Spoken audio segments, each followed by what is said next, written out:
Ladies and gentlemen, welcome to the show. My name is Mustafa Saud. I'm the editor of Morocco Board News. Today, our panel will discuss Morocco's upcoming referendum on the new proposed constitution. Supporters of this new proposed constitution see it as a step in the right direction, a stepping stone to real democracy. They say that Morocco's road to real democracy should be slow and steady. However, detractors of the new proposed constitution see it as a collection of cosmetic changes. Their main objection is that the new constitution has left most powers in the hand of the king. Our guests today are, to my right, Mr. Adil Naji. He's an entrepreneur and a community activist. And Mr. Ahmed Hajjouji, he's a community activist and a long-time analyst of affairs in Morocco and in the region. And we have Hassan Masiky. He's a former spokesman of Amnesty International USA. He's also an analyst of an expert of North African affairs. Gentlemen, about the upcoming constitution, people are against it. All the people are for it. Mr. Hajjouji, what is your main, what do you think about this new upcoming constitution?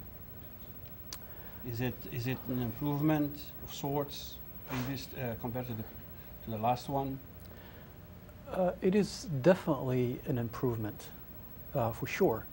What I think this discussion should really focus on primarily is the process.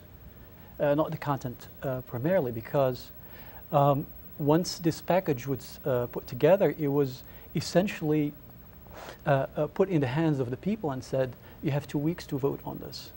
There was essentially no debate, no chance for people of conflicting views to come to the table and discuss and inform the voter, so that when the voter goes to cast his vote, you want that vote to be based on solid information. And unfortunately, this is not something that happened. Okay. Mr. Masiky, a new constitution changes. Some people say that it's the right step. It's a process to real democracy, which obviously is going to take quite a while to get there. What is it that you see in this new constitution? Do you see it as an improvement, as a stepping stone, or you see it as just like they say, cosmetic changes from the previous one? Well, definitely there are changes in this new constitution. I think it's a first step, but the changes, the way I see them, have not gone far enough to address some of the demands coming from the pro-democracy movement in Morocco. Definitely there are new elements in this new constitution that will improve the political atmosphere in Morocco, that will make it more open. Notably the newly formed or potentially formed judiciary council that will address issues of judicial independence in Morocco, which I think it's been lacking and been actually been a black eye for Morocco on the international scene in terms of human rights and in terms of democratic movement. Having said that, I think that, or I doubt that these changes, this new constitution will in fact address some more pressing issues that the Moroccan people are really in need for. The changes that will affect the daily lives of the average Moroccan. I really don't think this new constitution, yes well, it's or not no. supposed to be that way. Well, if you look at the people on the street today, you have really two groups, which in my mind are minorities. You have the people who are bent on voting against the new constitution and people that are bent to vote for it. But the vast majority of the Moroccans are really somewhere in between, are lost, because what they need are jobs. They need educational reforms. They need access to affordable housing. They need access to health. Are these changes really going to do this? I doubt it. That's the question. What is it in this new constitution, Mr. Adil Naji, that you think is an improvement compared to the old one? Well, let me at first answer your question about the timing. Moving forward, the date forecasting forward, it's a process in light of the ongoing crisis in the Middle East and in the streets of the Arab streets, starting with Tunisia, Libya, and then Egypt, Bahrain, and you name it, other countries. I think that Morocco had to make a decision, and this precise decision on moving the cast to a deadline that will be very soon, so people they will cast their vote.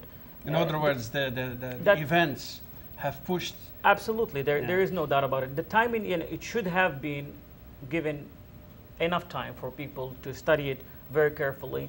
But when you have a crisis going on in the region and you want to protect your own country from the problems that might occur, if we take, for example, Tunisia or Egypt as a sample, I think that the Moroccan government, or at least the political parties in Morocco, accepted those changes, and they want to move forward, knowing that that's the foundation toward at least the first step to change. Yeah. Now, Mr. Hajjouji, beyond the formalities, beyond the fact that obviously it's been rushed, there was a crisis in the region.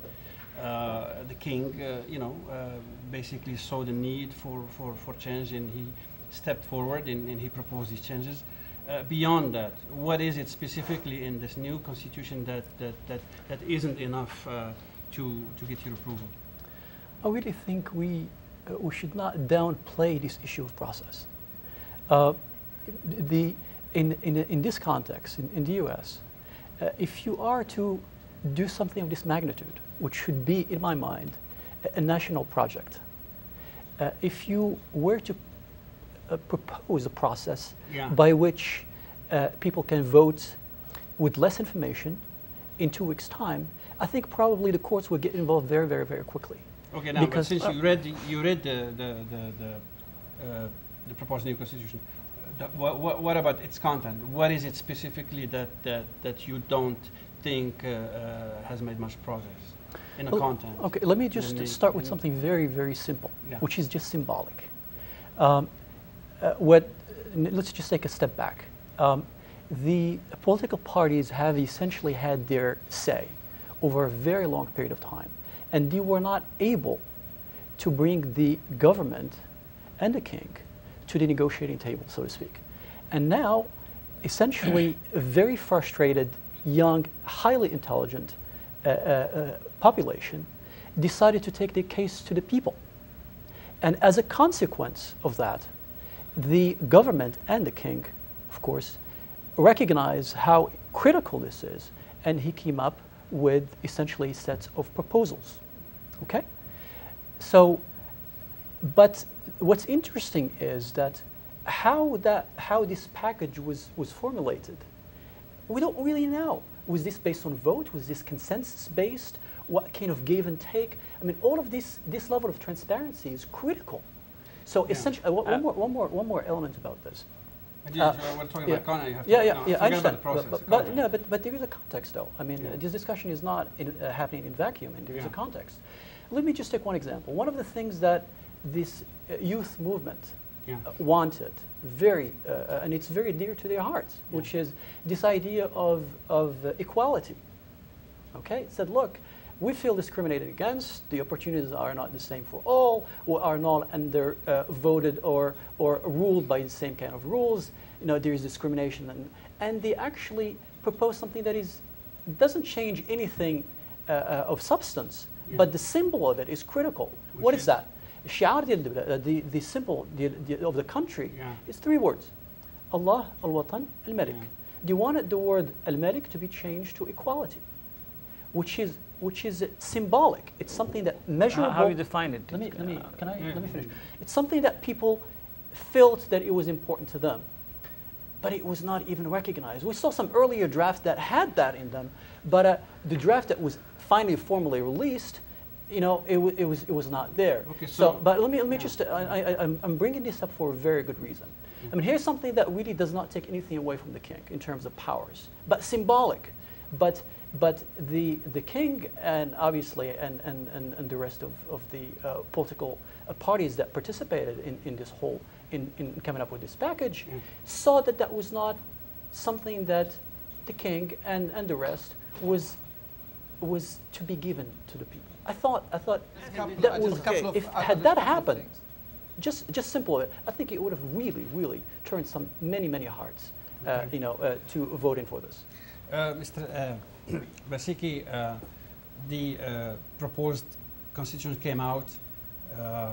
It was read to various political parties, and there was some behind the table back and forth. So for one of them, it says that early on in the constitution said that Morocco is a Muslim country, and so there was a big brouhaha about it. The Islamic parties in the Istiqlal party were threatened to vote against the constitution, so it was changed back. Can you give us some? Well, I want to go back to what Mr. Hajjouji said earlier, and I will agree with him. I think the process should have been more transparent. Yeah. I think one of the issues that the opponents of the constitution, one of the grievance, is the fact that these people were chosen by the king and would draft it behind closed doors, so to speak. And I wish the political parties had, or civil society had more say. Having said that, I'm going to answer a question in a second. Having said that, what you can look at it as is the glass half full or half empty. You can look at this constitution as a document in progress, as a working document. We can have this constitution, and I think that people should vote yes for this constitution as a first step toward a truly democratic institution. Here in the United States, as you know, the constitution has been amended over, and there are more 20 amendments. I mean, they're talking about new amendment right now, the Republican in the United States. So things can change. What's been done is done. We have a new constitution, we have to vote on it.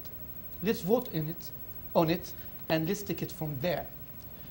The true test for the Moroccan government, the Moroccan authorities, is in implementing these changes. Now, how are we going to implement them? Speaking of implementing these changes, and also the government obviously is asking to be taken seriously, in that they're serious about implementing changes, and yet we see actions like the imprisonment of this reporter, which basically brings down the credibility. So it's they're speaking from both sides of their mouth. Yeah, absolutely, and I think that's been the problem with the Moroccan authorities. And as a former Amnesty International spokesperson, sometimes I'm really at loss into what's behind the thinking of the Moroccan government. There is one step forward and 4 steps backwards in terms of human rights, in terms of democratic reforms, and it doesn't make sense sometimes. Who makes these decisions? What's behind it? Why? Is there any logic? Is there any logic? It is no logic to bring that back to the constitution. Yes, you have these rosy changes, little, not significant, but still changes. Yeah. How are we going to implement them? Let me give you a very simple example. They're talking about new parliament, new prime minister with new powers. If you don't have free, clean elections, that's going to give us a new parliament that will truly be representative of the people, this whole constitution is meaningless. All these changes, pointless. They are not going to change anything in the daily lives of the average Moroccan. I'm talking about the Moroccan Carrianet, in the shanty towns. Are these people these people don't even know what the constitution is. They need to find a job. They need to be treated decently. Yeah. So you're saying the symbolism is very important. And it's about the implementation. And to go back and answer your question about Islam, I was kind of confused about this changes, and I think that nobody doubts the Amazigh Arabic Muslim identity of Morocco. You can look at the phrases. Morocco, Islamic State, or what have you. The constitution should absolutely address the Amazigh Arabic Muslim identity of Morocco. It's been addressed with equal rights to the Christian and the Jewish community or the Jewish citizenry in the country. I mean, to me, that was somewhat I think it was maybe a false debate to some degree, in my mind. Okay, Mr. Naji, with all this talk about the formalities of how this came about, now that that we have what we have, I mean, and obviously, I mean, you're saying yes to go ahead and vote for it. What are the changes, the practical changes that are going to be that people are going to feel as we go forward? Okay. Well, let me just go back on one thing, then I will answer your question. Morocco, if you look at it, was founded on two basic foundations. One is the Islam. Morocco is an Islamic state. It has Sharia, and it also abides by certain rules that will protect and embrace other religions. Morocco, it's not a country where you will be persecuted if you are a Judaism or a Christian. So in the constitution, Morocco. No, let me just. In the constitution, Morocco. Well, let me just. Morocco was founded on two. One is Islam, and the second is the kingdom. That means the king is ruling the country. So these two elements, they always work hand in hand, and that's why we have Allah al-Watan al-Malik. So the Morocco is between two balances. So Islam on one hand, and then the king will balance. So he has to have this authority to balance between the two. The changes that will take place, and all Moroccans wish for it, is the judicial reform. For me and for everybody, they want to be treated equally. When you go to the court, you know that you can take, if somebody have made aggression on you, you can take him to the court, not fearing that because of his connection to the government, he will bring back certain rules that the judge might even throw your case or put you in jail. So the first thing is judicial reform. Moroccan, they want their dignity. You want to go to any court or any police station and file a claim and say, okay, I have a dignity. The policeman will not intimidate you, will not it goes beyond that. It's not only policemen, but you have other higher well, that's why there is a corruption separation now. Now the separation will be between on judicial reform. The government, the new proposal will separate the Minister of the Justice from this equation. Will be the court and the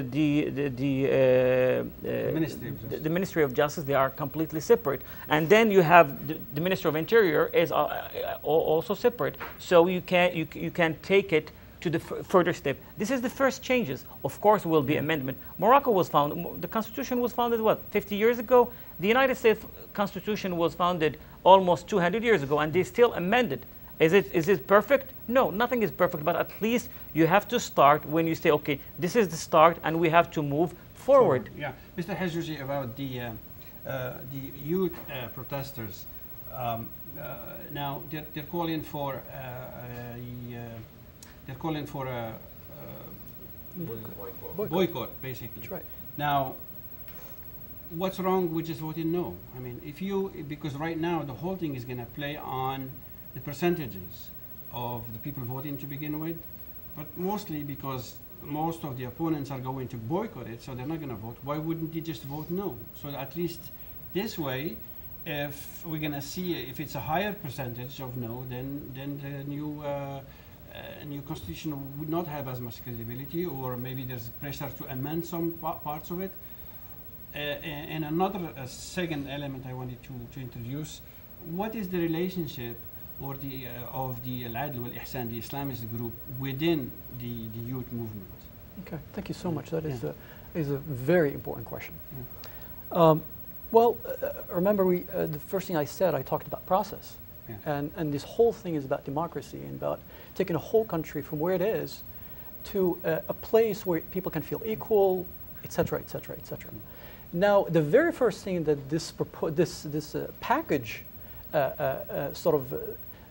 something very interesting was attached to this package is something that is fundamentally flawed and undemocratic, which is the process itself. So imagine, for example, that we're going to go and play a game of soccer, and you are told from the get-go that your team cannot be more than 7 people, and you cannot have a goalie. If at one point you accept that, let me just finish. You accept from get-go that, okay, now the situation is such the king has major powers. Now, he cannot just overnight become, let's say, or we can have something similar to England, for instance. Right. So this should be a process. So there is a point A, point B might be 20 years or 15 years or whatever. So there is a risk also in excessive liberalization. You might have understand. So Conflict. Right. Well, let me just finish this, and I'll respond to that. These are fascinating questions, and a lot of people are struggling with them. So as I said, basically what happened to the entire political scene in Morocco is a lot of people, for the parties that have chosen to participate from within the system, have been extremely ineffective. Mm-hmm, okay? Because the rule of the games are so unfair and biased, and it takes a lot of courage to recognize that. And this is more of the same in terms of process. So the process, again, is twisted in such a way that you are always at a disadvantage. So I'm going to answer your question. So what these people recognize that, wait a second, this could be more of the same, because we start in with sets of rules that are so unequal. And we are not rejecting the concept, but we're rejecting the process because it's more of the same. Now, let me add one more point to this. Had this package was formulated with a roadmap in mind, where this is a first step, and we are going, but as a matter of law, to revisit this once a year on the anniversary of this, to tackle questions, etc., and we're going to have an open debate, and we're going to revote, and something like that. Yeah. This is void of that. So to take this at a face value and say, this is a first step, I said, what kind of guarantee do you have? This is an opportunity. Let me just finish on this. So if you look at the history of Morocco for just the past 50 years, okay, you will see that these kinds of opportunities are few and far in between.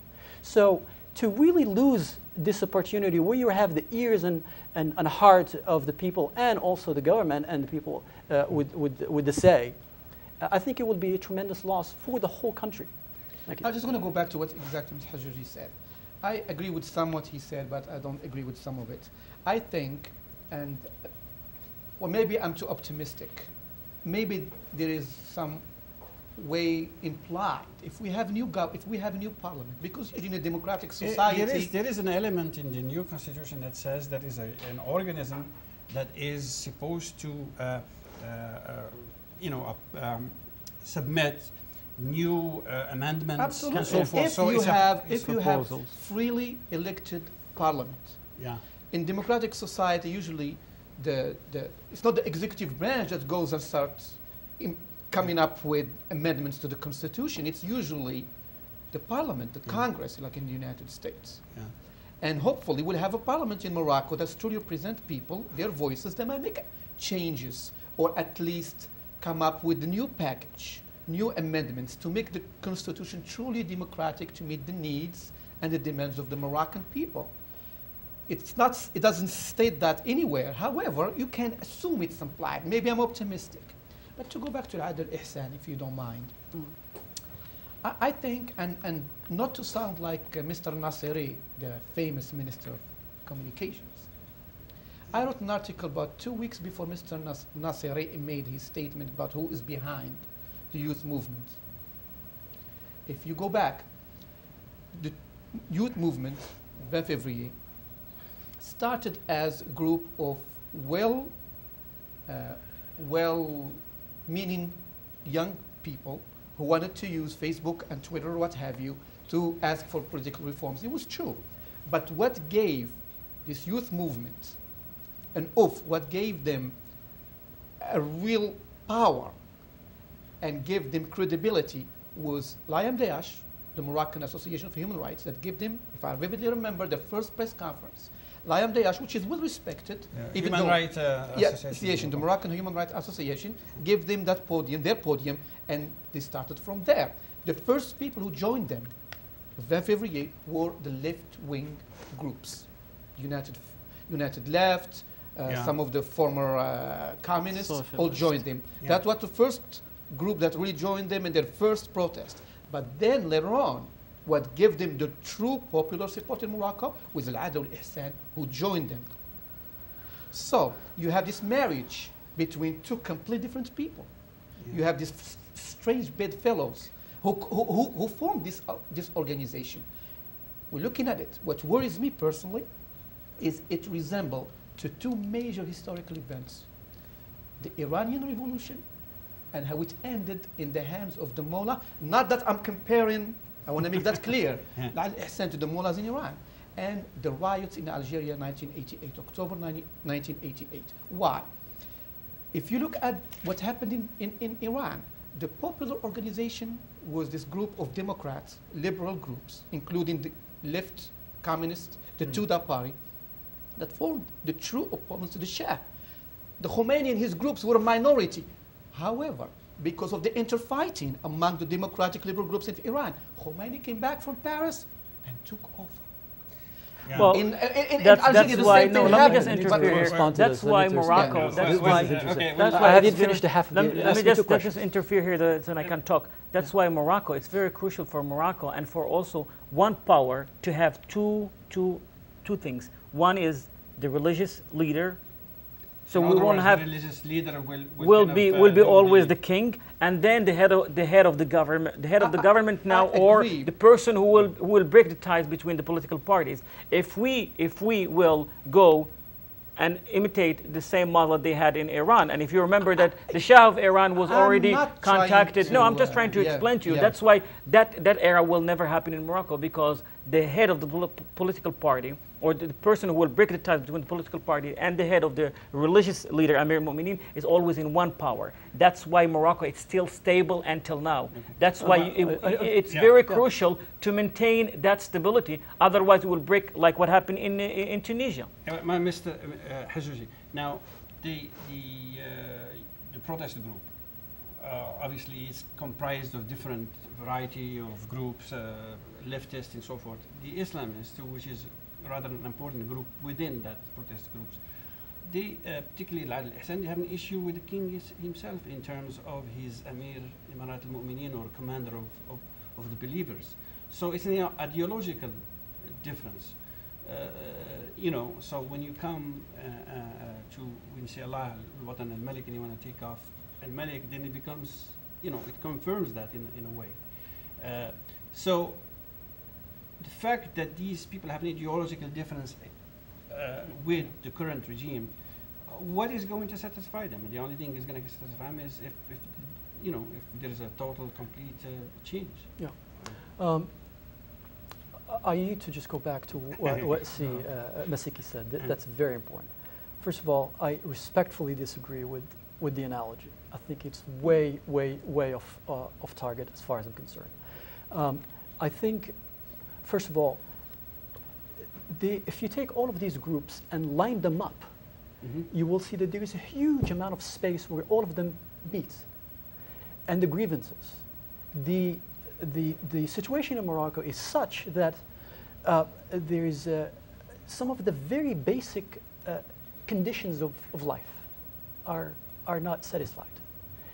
This life of dignity that people are talking about, it brings tears to a lot of people when they start talking about them, because they feel their whole existence does not really matter, including their vote. For example, the price tag behind that's hanging on one vote in Morocco was in the past 10 dirhams.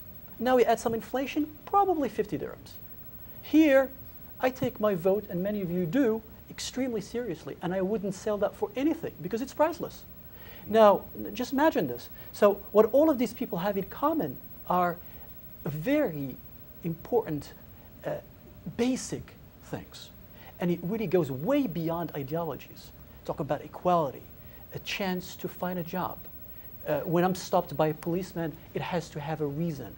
And what I'm saying, it really should take this at a very, very basic level, so and not amount to the bottom line of it all is, does the new constitution represent change? Maybe not enough change, maybe just a little bit of change. And very important, is it going to implement what Mr. Naji said? Is it really going to implement an independent justice? Well, that is very important. Yeah. Look at the streets. Look at the streets in Morocco. Look at the streets. Let me just say, well, I just have to bring this. Let's look at the streets in Morocco. We're discussing things, and we go to Morocco often. But look at the streets in Morocco. Are people for it or against it? If we have to look at it, I think most of the political parties accepted it, given the contest in which we are experiencing now in Morocco. There is so many things that at stake, and the people they know that they are for it. The majority, and that's what we say, 70%. Is 70% for it or not? So the other 30%, probably they have their own views, and we cannot. Fortunately, we cannot poll them. You can't poll. Yeah, but you're assuming. Well, no, the political parties they represent the majority of the people. And they're part of the establishment too. You know, if you look at them, they are discredited in the eye of the people. I mean, look at this, and they're undemocratic.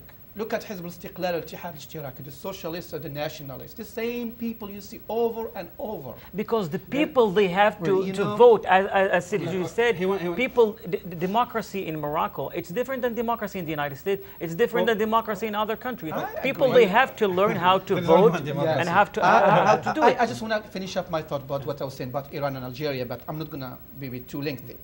What I was getting to, I'm not trying to make the analogy in the sense it's going to happen the same thing in Morocco. What happened there, the issue, and it happened in Algeria too, these youth movements have started something that they may not be able to control down the road. That's and that's what happened in Tunis. That's what happened in Egypt. Those young people who started this movement, I don't think in their wildest dream thought they're going to topple Ben Ali in Tunisia, the most police state, maybe next to North Korea and China under Ben Ali. Or in Egypt, where they have more mukhabarat than regular citizens, and yet they were able to topple them. So my worry, and the worry to a lot of Moroccans that want to see change, but they're scared of chaos. They're scared of insecurity. They want gradual changes. When I talk about Iran or Algeria in '88, I'm not trying to justify the status quo. I am not saying what we have now is good. No. We have corruption, we have nepotism, we have bad educational system, we have bad hospitals, we have dysfunctional government, we have prime minister that's clearly unpopular. The central point is the justice, because if you have an independent Absolutely. justice, working justice, you might at least make a dent into this. Does the system as proposed right now, does an independent justice have a chance to be implemented? I think if it's implemented properly, it would be the king still over most of the constitutions. There is no clear division of powers. There is no checks and balances. You cannot have a truly democratic system, even in a Moroccan style, even a la Moroccan, without some kind of a unit within a government, you know, that will at least you can go to and ask for justice. You can go and challenge the law, can go and change. You're supposed to do that with the new one, aren't you? If it's properly implemented. But remind you, the Judicial Council, it's still going to be appointed mostly by the king. Apparently, he's going to head it and he's appoint half of the members. So he's not, I don't know. I mean, but if you look at Morocco, and you can disagree with me if you would like, I think most of the people have a problem with corruption, with no jobs. And the fact that when you go to a court, and as Mr. Naji mentioned that earlier, is you don't feel like you're going to get justice because of people are connected, because some of the decisions, like the case of Rashid Nini, which for me was a big PR disaster, are politically motivated. If we put an end to that, we're going to give the average Moroccan, the war, give him a sense of justice and pride and end to al-Haqqa. What I would like to say, let me just go back to this issue of drat. I see this is a critical step forward in the history of a whole nation. You mean you see this as a step forward? So no, wait a second.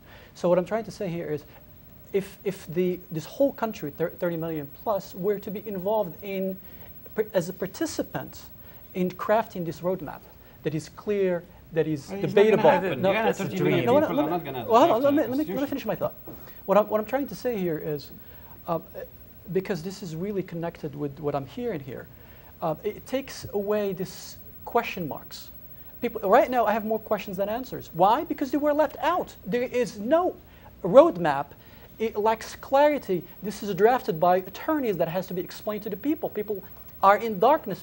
Over 50% of the people can't even read and write. I mean, you read the thing, didn't you? Yeah, of course I did. So what's in it that's not clear? Well, no, wait a second. But what we're talking about is, this is now put in the hands of a whole nation, half of which cannot read or write. Well, what are you going to do about that? No, I'm talking about vision right now. Yeah. Okay. No, what I'm trying to say here, there is your consumer now. Okay, can't read. So what do you do? What do you do? Well, you have to take that into account. How do you do that? You essentially bring people of multiple views, give them some airtime equal. By the way, this was denied. Okay, when the question came up of equal access to airwaves, so that people can hear and get informed and learn. Okay, when you don't have that, what you have essentially is a government brought forward its Top Gun, and this is basically people are doing everything they can so that people are taken literally to the polls and voted yes, without the slightest information as to what's inside that document. But let me finish. We're mixing. Political parties, they will be given equal time. We were talking about something. No, we're talking about something that is not true. If it's what I'm trying true, to then say we here can say it. is essentially this is a document that will have to be explained. Okay, it's crafted. Okay. I think that's it's too marinated. late. Unfortunately, it's marinated in law language. It's extremely vague, But, and it has to be we explained. have to go to the next we will be stop. talking We're about already done. It's already there. It's right here. Right. So, it has to be explained to people. That's what I'm saying. Now, the question is if this constitution will move Moroccan and will improve the quality of the life and the social justice and the equality of each person in Morocco, or at least the majority, for the next step, the answer is yes. There is a playground. There is a foundation for people to... So the glass is half full. Well, there will be always the glass half full for people to see it and to improve on it. Otherwise, if it's full, you're already done with everything. You already made a final determination. Okay, we have a question. Could you please pass the mic to the gentleman up front? Go ahead, please. Please make it short, if you would. Yeah, just cut for next. Okay. So let's make it simple. So Question. It's not a question, just making like an extension to what have been said. So what pushed the king to make the changes about the new constitution? It's this youth movement. Nobody can deny this. Yeah. However, this guy says that the political parties applauded and they accepted it. But why these political parties didn't ask for the change of that constitution at first hand? Yeah. So it doesn't concern all these political parties. It's the youth movement concern. So this is the reason why this movement is still insisting to boycott this referendum, because they don't recognize that new constitution because of the process that has been through. Because these youth were not taken into consideration when reviewing the constitution. And one of the things that we should not ignore too is that there were 7 drafts proposed to the king from an Mannuni committee.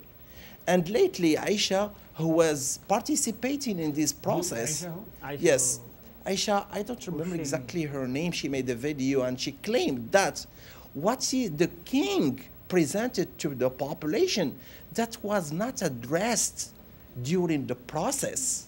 First of all, I think the first person who talked about a change to the constitution was, believe it or not, was Nadia Yassin way back, and was Yousfi, who was the prime minister. The first people who talked about making amendments. So it was really started. I mean, the constitution changes were on the air for many years. The political parties are absolutely irrelevant.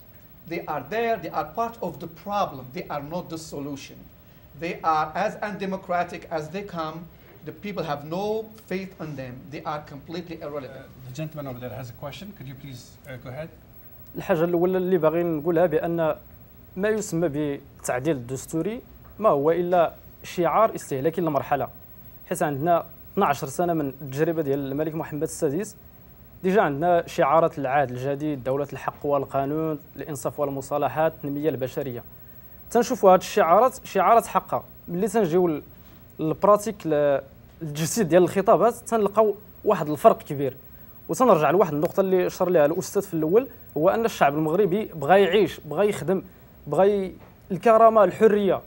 أنا تيبان لي بأن تيكون عندنا ديما هذا الفارق بين الخطاب والممارسه. السؤال ديالي هو واش كاينين شي ضمانات اللي غادي تدينا من تجيبنا من المجال ديال النظري الى التطبيقي؟ لا اظن. What are the complements? The implementations. The implementation.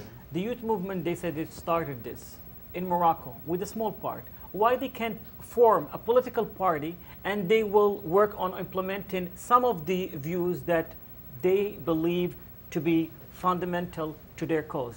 If they have, that's my real answer. Mr. Masiky, now, I agree with the gentleman. Are there any way to know we're going to implement these changes? There is no way.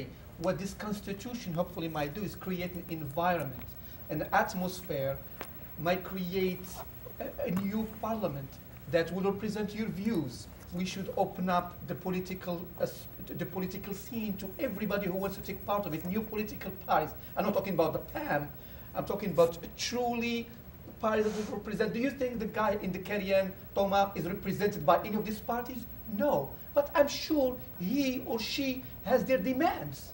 They have their own demands and their own concerns that are different than somebody who's in Diem. Well, you know, and hopefully this new constitution might create that environment. Any guarantees? Hard to say. Thank you for the question. I think to really answer that question, again, you need to go back to the context and look at the history and see, well, this is how similar events were handled, and with that kind of baggage, historical baggage, can we predict that things will be all of the same, business as usual, or will be different? So let me just highlight one single example where essentially having a set of rules that are crystal clear in the books, that's one side. Will those laws apply to all the time? You basically phone our history and you'll see just in the recent history of Morocco, the example of Nasiri where his son essentially attacked and stabbed a doctor in his head in front of the parliament.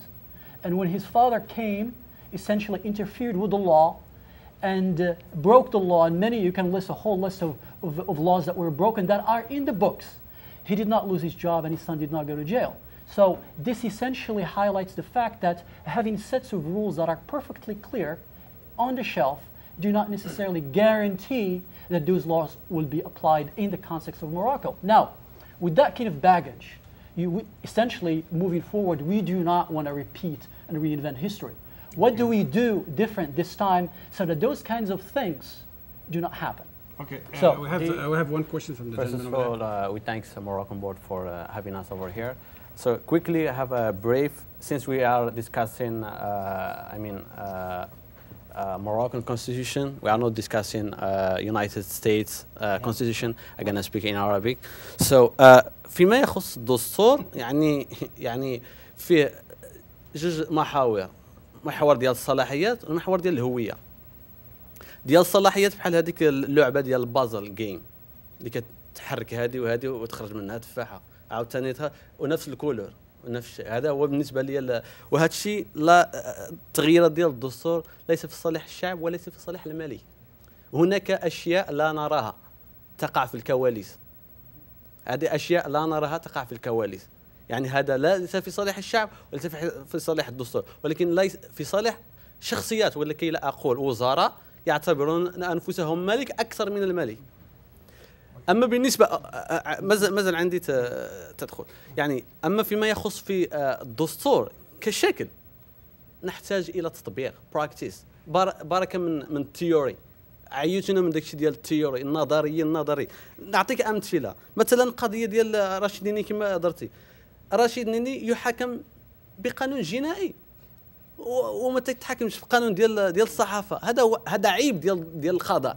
يعني باش تكون عندنا ديمقراطيه اللي هي حقيقيه لابد من استقلال القضاء. ما تبدلوش الدستور، خذ جميع الصلاحيات، ولكن الا كان عندنا دستور يعني قضاء مستقل فكل شيء. الانصاف والمصالحه اش داروا بالنسبه لاحمد المرزوقي اللي خدات اكثر من 18 عام في الحبس؟ ماشي التعويضات اللي هي غتعوض ليه سميتها، راه التعويض المعنوي اللي هو ضروري. يعني البراكتيس هو كل شيء. بالنسبه لهذه التغييرات ديال الدستور بالنسبه لي انا صوتي بنعم ولا لا، الحاله هي.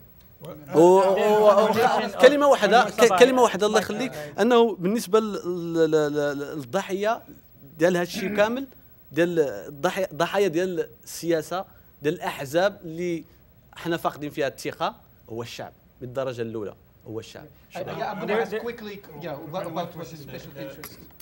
No, there are a lot of questions, there's a lot of need, there's a lot of issues, but at the end of the day, you need to have them organized in such a way, apply pressure in such a way to implement some of these things in upcoming ones. So, but if you have a whole protest movement, everybody say everything is bad, lousy, this and that, well, where are we going? I mean, there are all kinds of I think you have to channel it in some productive way. Absolutely, and I'll tell you how. My own humble view. And somebody said something similar. To address the issues in Morocco, they can be addressed tomorrow. You don't need a new constitution. The issue of accountability and impunity. My question is, why do you think?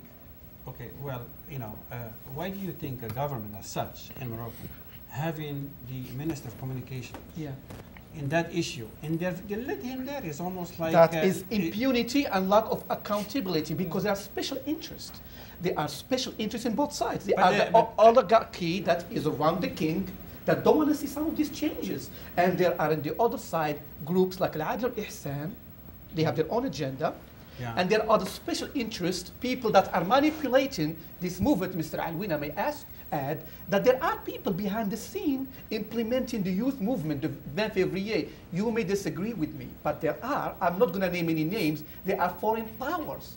If you go on the internet, I can see them moving around, and that's why we have to be very careful. This does not mean we accept the status quo and do not go and nidal to and fight for your rights, but you have to be very careful. In what not way? to rush. How are they manipulated by foreign powers? Because that could be easily. Well, I'm going to leave it at that. I don't want to. But it can Mustafa, I can give you an Mustafa, Wait, Mustafa. Look, I You have to have mic first. Mustafa. 1 second. 1 second. Nobody denies that there is a corruption in the current judiciary system, but is this new proposal or dastur will restore some of the faults that are currently in the system? The answer is yes. Some of The them. answer How? is yes. How?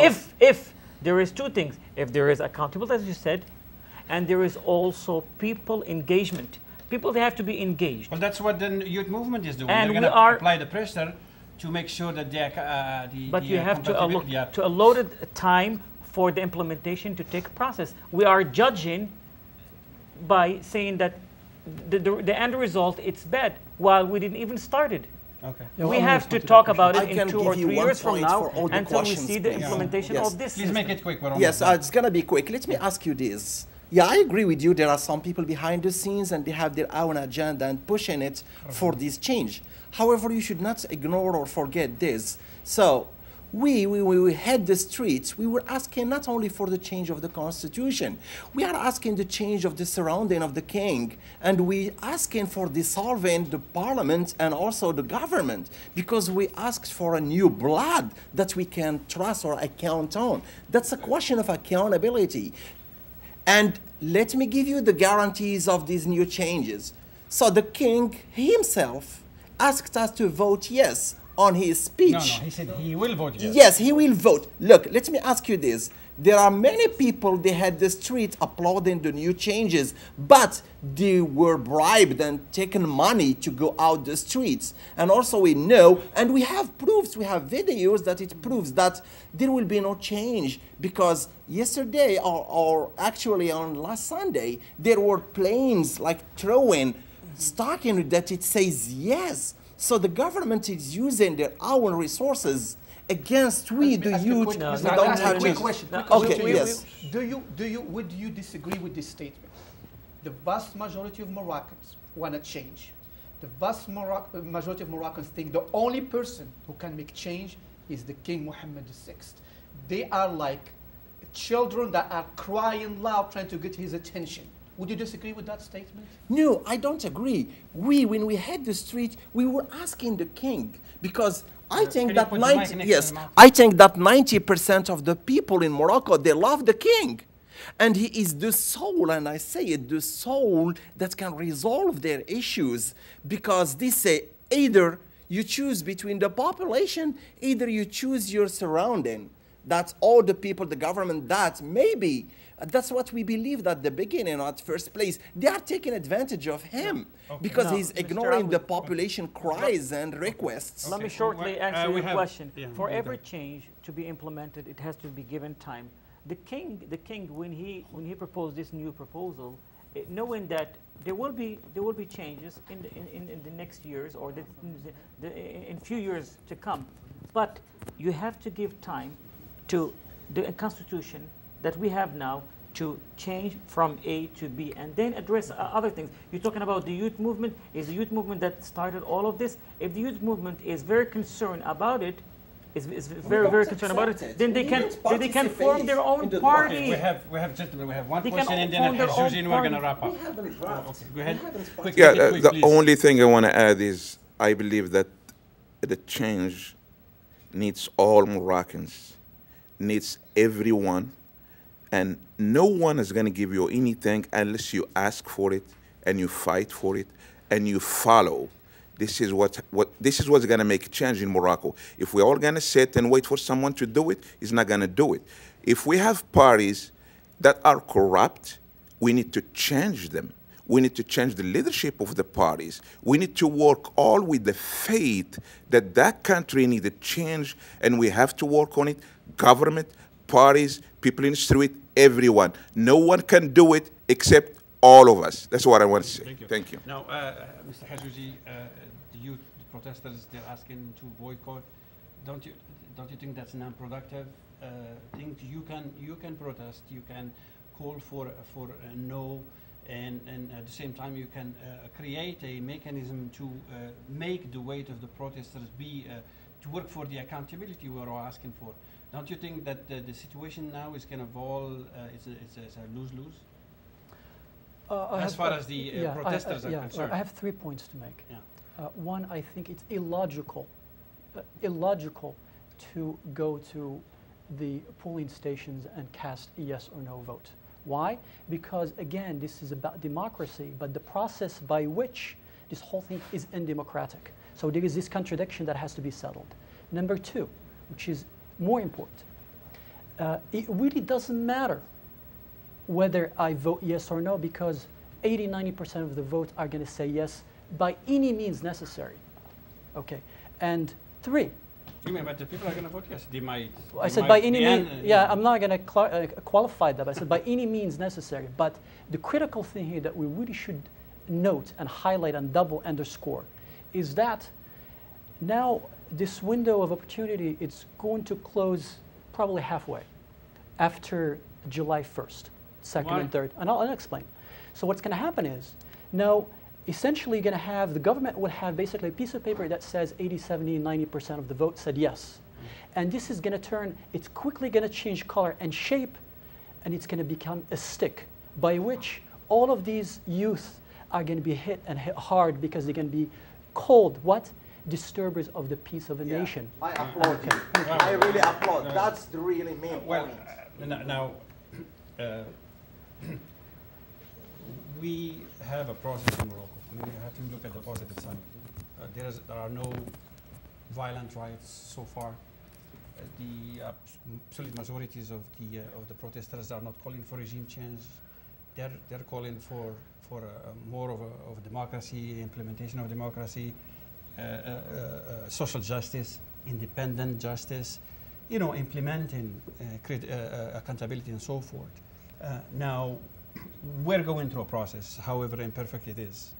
What do you see in the future? Do you see that the youth movement is going to work as the pressure needed for the accountability that is needed to make sure that all these paperwork is implemented? I think it is a mistake for the Moroccan authorities and the Moroccan government to think of this youth movement as the enemy. I think once we have this constitution, the likelihood of this constitution passing is very high. The issue is going to be how many people are going to vote, the turnout. Because if you have 20% voting showing up to vote, even if 90% of them say yes, that's still only a minority of people endorsing this document.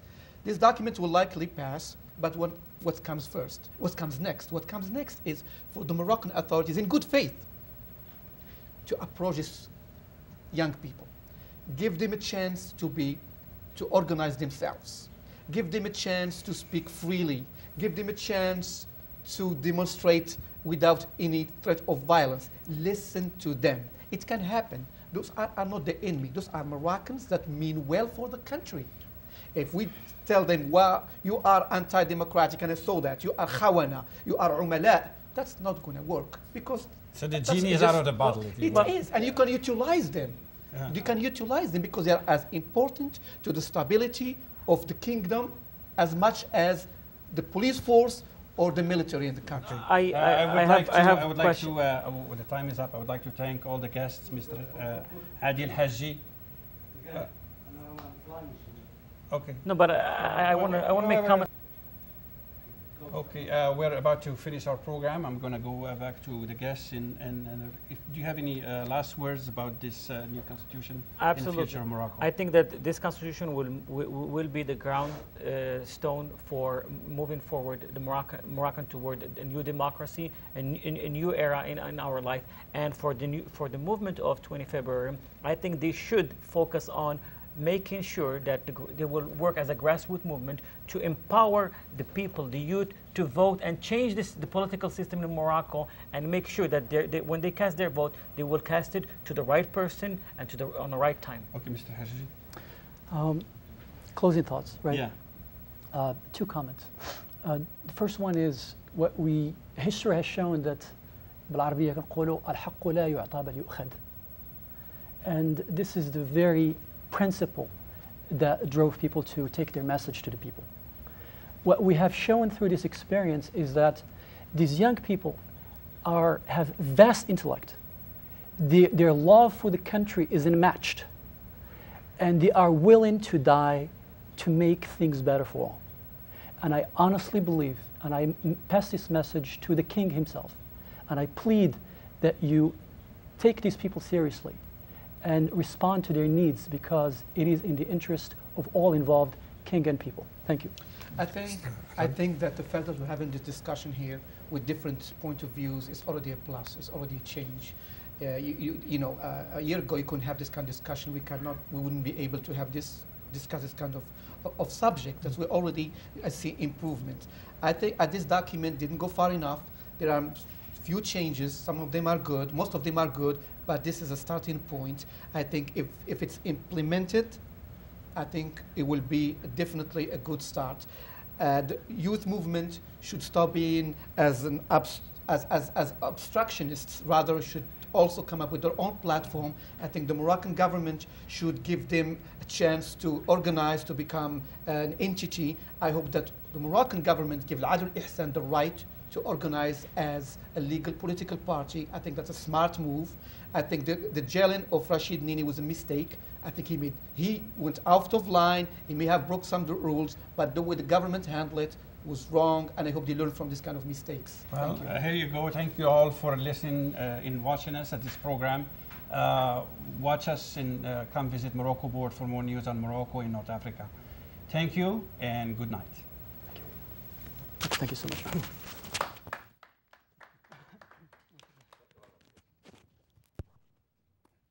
¿Sabes?